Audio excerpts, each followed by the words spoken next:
Okay, today I've got my good friend the Instant Pot with me here in the kitchen, and together we're going to cook up a big pot of beans, pinto beans.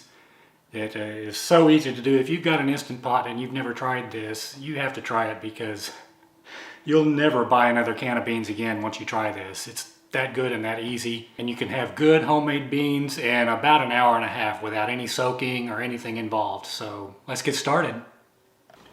So the first thing I like to do is give them a really good wash.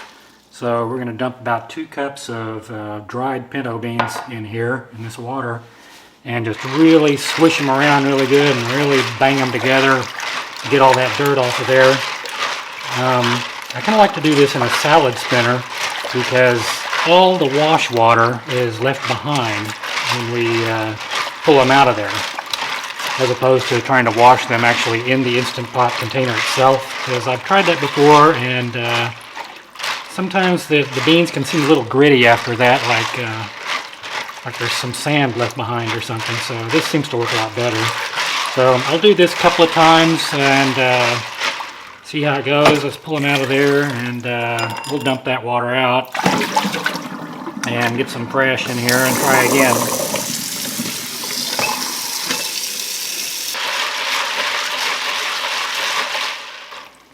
Okay, that seems pretty clean now, so let's just give it a final rinse.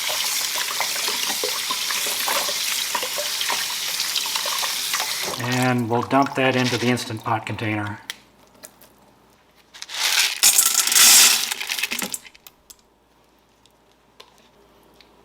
Okay, now I'm going to fill this with some water, and I want to get it up to well, at least an inch or so over the top of the beans, so I'm going to put it right about at this 5 mark right here in this pot. Okay, so I've got the water up to about the 5 mark there. I guess that means it's 5 cups. Now let's start adding the rest of the stuff to season it up. So let's start with a couple of cloves of garlic here, and we'll give them a pretty good smash. Okay.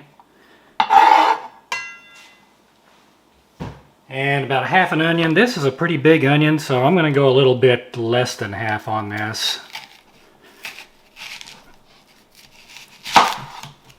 And we're just going to use this side of it. And I just kind of cut it up into 4 pieces like that, and we'll dump this in with the beans.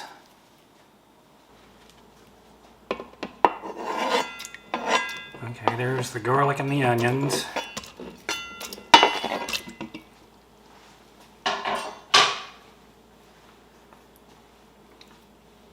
And I just kind of eyeball the black pepper. I've got some fresh ground black pepper here, probably a little less than a teaspoon.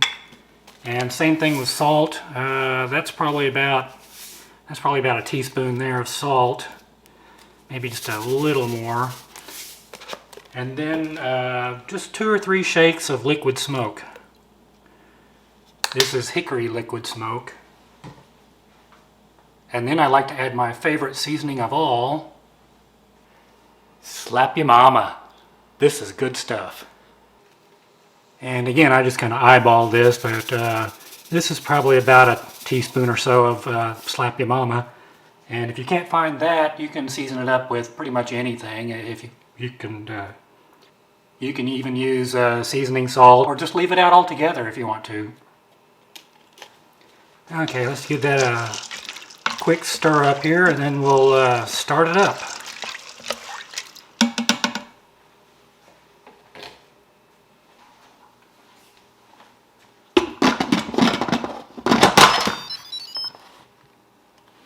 Okay, and then we're going to come down here and set it to manual mode, and we're going to give it 55 minutes.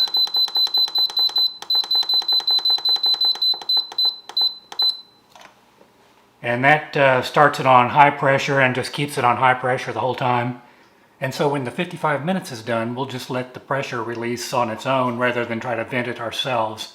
I think they call that a natural release. So we're going to let it do that, and we'll take a look at it then. So we also want to make sure that this vent valve here is set to sealing rather than venting, because that means the pressure will seal in there, and then this button here will pop up, and we'll leave the whole thing alone until that button falls. Okay, our pin has just fallen back down again there, so that means the pressure has been released inside the Instant Pot, and our timer has expired, and that 21 minutes there shows that it took 21 minutes for the pressure to be released. So now we're ready to go ahead and open it up and take a look.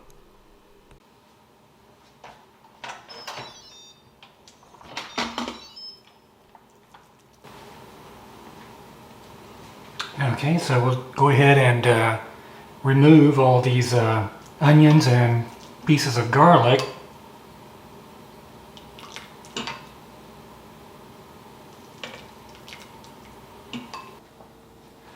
Okay, I've got one more thing I like to add to it, and that's a little spoonful of bacon grease. That's probably maybe a tablespoon or so, maybe not quite a tablespoon. This just adds even some more flavor to it and just kind of makes that sauce a little more creamy and velvety and just better all the way around.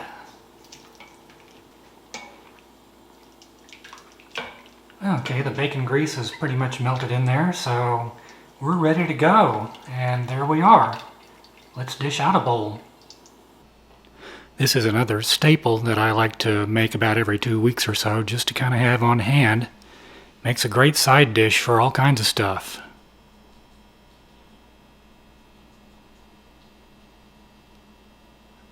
Okay, thanks for watching.